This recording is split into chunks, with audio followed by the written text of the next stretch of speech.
What's up, everybody? Welcome back to Watch What You Say podcast. This is episode 16. Wow, episode 16. And the episode title is True Life, I'm Parasocial. True Life, I'm Parasocial. And so you'd probably say, Beaux, what are you talking about? So there used to be an MTV show. They used to come on back in the day. Most millennials will know, but it was called True Life. And it was True Life, like True Life, I eat chalk, or True Life, I eat couch cushions or whatever. And, or True Life, I'm an addict or things like that. And so it's kind of like a documentary style of people's lives and stuff. And so we live in an era of social media, right? A social era. And I decided to kind of do a deep dive into parasocial relationships and what that means in this age of social media. And so this is the podcast where we have honest conversations about life, culture, growth, and the choices that shape who we become. Of course, I am your host, Beaux Emerson. We just celebrated 1 year anniversary. Thank you to Mike.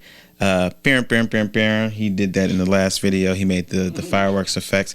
But without him, this podcast would be nothing. And so I'm grateful to him, always grateful, because he's my friend and brother and producer of this podcast. So kudos to you. Today's conversation is one that affects nearly all of us, whether or not we realize it. Like I said, True Life and Parasocial. Now, you may be wondering, what exactly is a parasocial relationship, right? It's when we develop an emotional connection with someone. It could be a celebrity, an influencer, an athlete, your favorite content creator, or even your favorite podcast host, without actually knowing them personally. Because of social media, we can watch someone's everyday life unfold.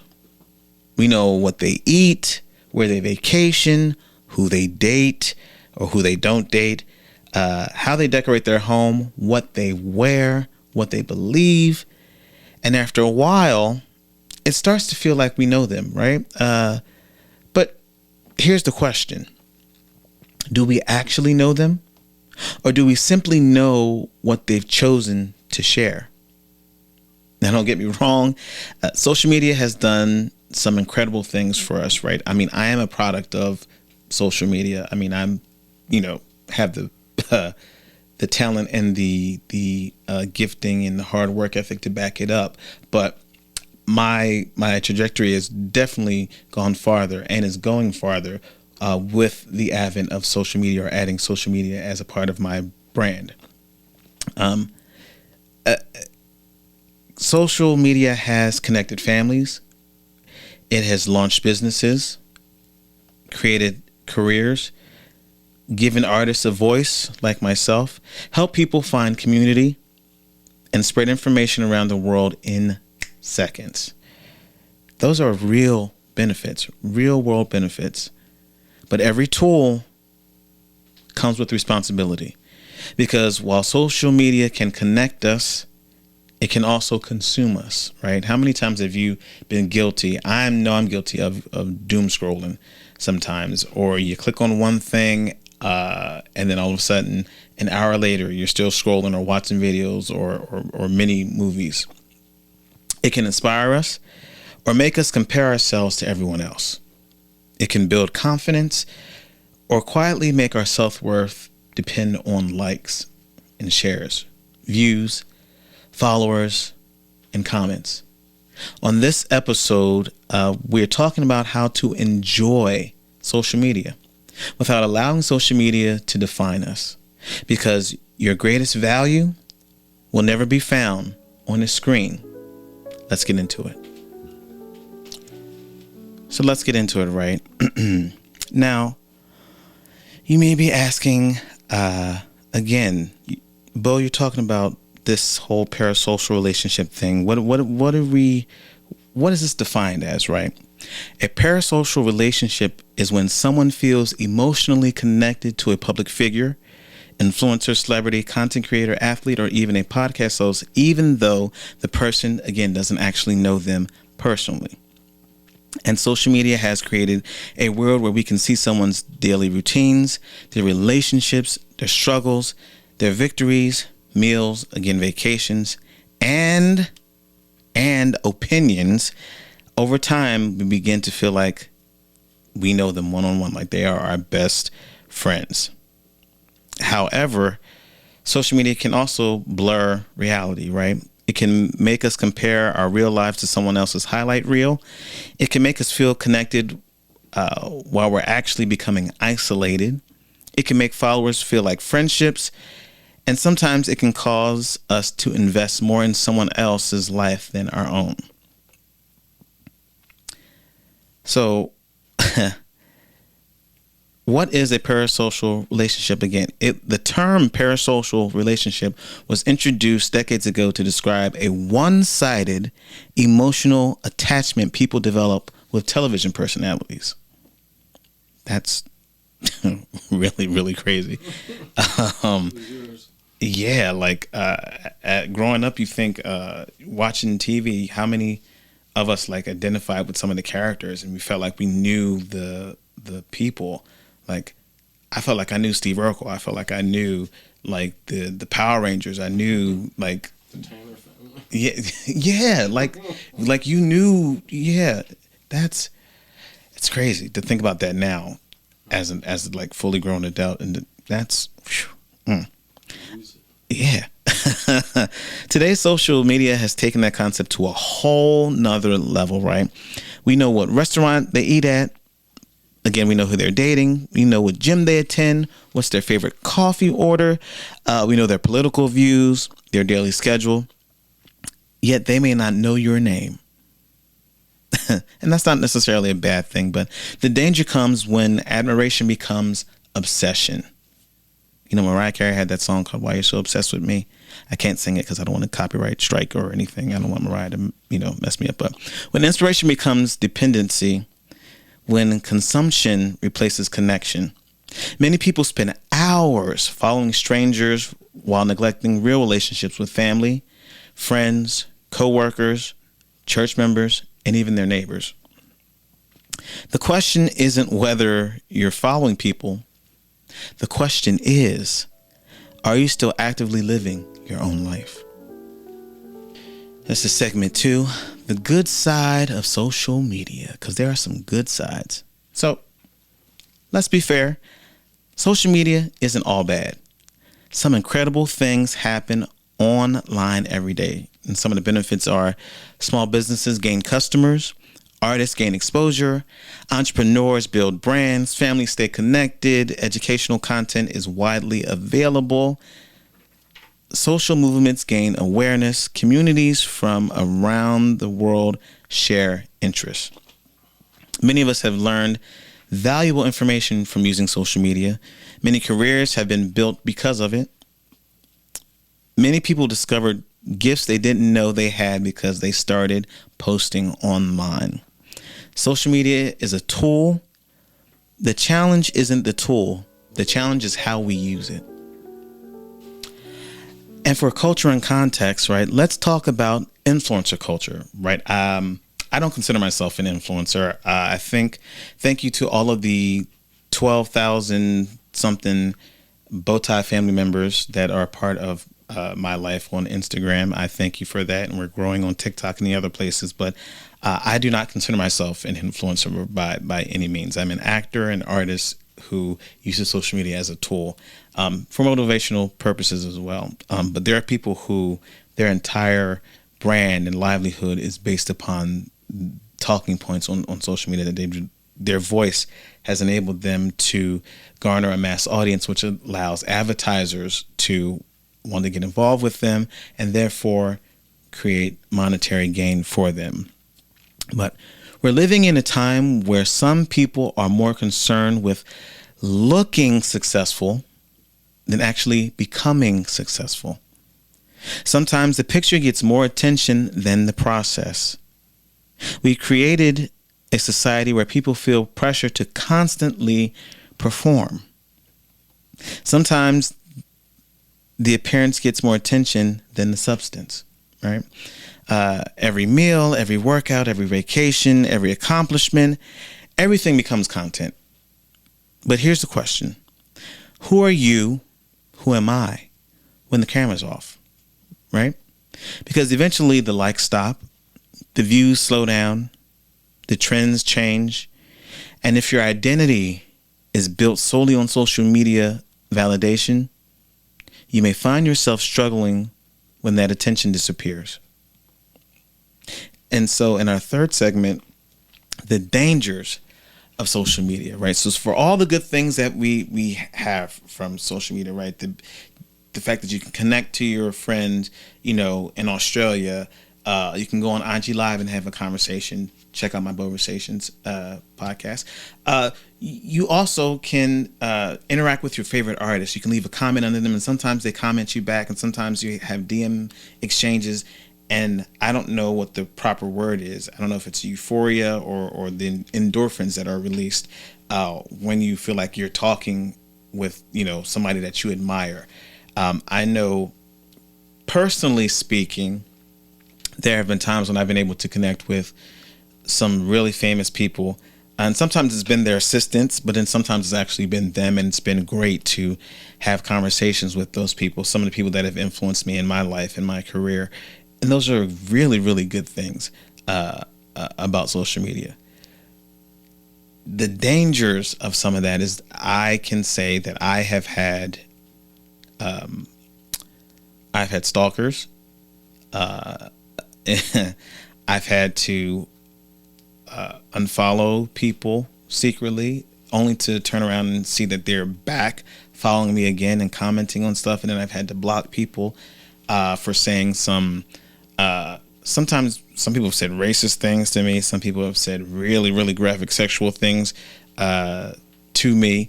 And I'm not necessarily on Instagram for that.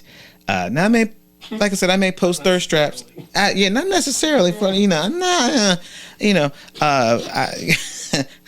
do post some thirst traps. I'm not above that, because it's also, you got to have light and darkness, a little salt and vinegar, oil and vinegar. I don't know.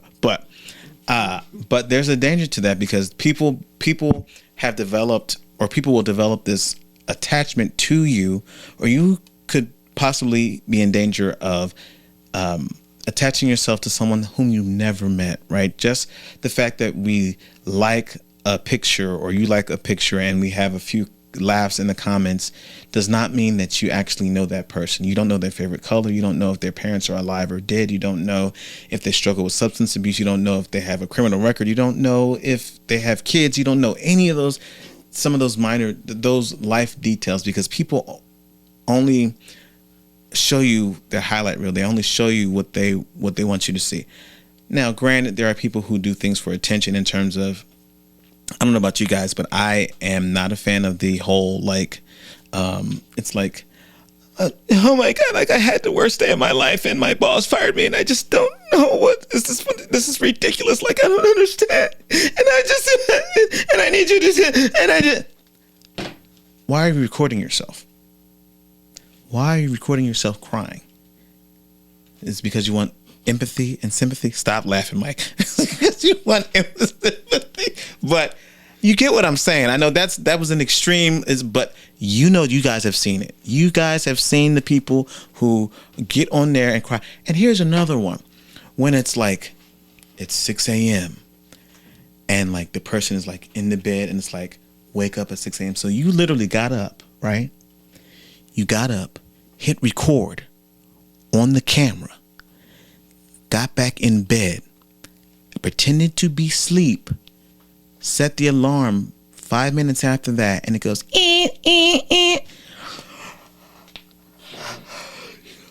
Some people, it's their own show. Yeah, see. So so as we're talking about these dangers of social media, those are some of the things that I'm talking about.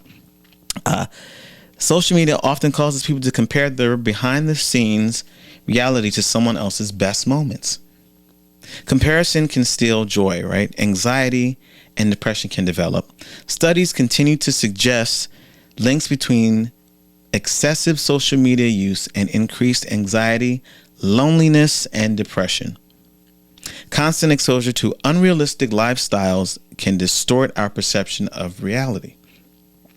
Validation addiction. Some people begin measuring self-worth through the likes, followers, shares, comments, views. When engagement drops, confidence drops. And that, my dear friends, is dangerous. Misinformation, meaning that not everything online is true. We've seen that with just in our political climate that we're in. There's so much disinformation that goes out, and people very rarely do their due diligence, do their Googles to actually research information before posting content, before resharing content. So misinformation is something that we have to deal with in this age of social media. Not every expert is an expert. I'm not pointing fingers, but you know that we just had that doctor, who was it? They call themselves a doctor, but they can't find the transcripts that says that they're a doctor and don't know their thesis. Dr. Bryant. I'm not coming for her. I'm just saying that's an example of saying that every expert is not an expert. She is an expert in what she does. That's not my fight. I'm not in that. That was an example that came to me. Don't. Not every successful looking person is successful, right? I think there was a celebrity who rented out an airplane, right, to take pictures like they were flying somewhere, and they really weren't. They just rented it to take a picture. Like, stuff like that is ridiculous to me. Not every happy couple is happy. Not every happy couple is happy. Not every luxury lifestyle is real. Critical thinking matters, right? Loss of real connection. You can have 10,000 followers and still feel lonely. Human beings, we need real connection, real friendships, real accountability, real community. Stay connected. Building substance beyond social media. Right? Here's where the real work begins. What exists in your life outside of the screen? Can you have meaningful conversations without posting them? Can you pursue goals without announcing them first? Can you build relationships that don't require public validation? Can you enjoy experiences without documenting every second? And I just want to pause right there, because what I'm finding is that, or what I've started to institute when I go places, when I go to gatherings, parties or things like that, I try to put my phone down, right? I believe in having the human connection. And it's okay to be on here, right? But when you're in a company of people, we need to appreciate the other person, the other people. We need to be present in the moment, unless everybody agree. There's nothing worse, right, than going in to hang out with people, right, and everybody is, hey, what's up? Or yeah, yeah, I was there. Yeah. Oh yeah. Nobody's saying any. We're all in there. All of our faces are in this. Humans need connection, right? Your value is not determined by engagement metrics. Your purpose is bigger than your profile. We should be building skills, character, faith, relationships, knowledge, experiences. Those things remain even when the internet is down, right? They remain when the internet is down. And so now we come to our segment of Not My Story to Tell. I know this is about, we've been working on this, but here it says, this is from an anonymous person. It says, Dear Beaux, I realized I knew more about my favorite influencer's life than I did about what was happening with my own family. One day I looked up and recognized I had spent hours scrolling but couldn't remember the last meaningful conversation I had with my parents. Social media wasn't the problem, my priorities were. Since then, I've started spending more time building real relationships and less time watching other people's live theirs. Thank you, Anonymous. I appreciate that. Good to hear from you. Yeah, that really, he talks about spending hours scrolling, and couldn't remember the last meaningful conversation that they had with their parents. Again, put the phone down. It's going to be there. Instagram will be there. All the other social platforms, social media outlets will be there, right? And if they're not, they'll change into something else, because technology is always evolving. But we cannot substitute social media connections for real life human interaction. And in closing, say it with your chest. Social media is one of the most powerful tools ever created. It can educate, it can inspire, it can connect, it can create opportunity, but it should never replace real life. Don't become so invested in watching someone else's journey that you neglect your own. Use social media, learn from it, build with it, market with it, network through it. But remember, your greatest story isn't the one you post. It's the one you live.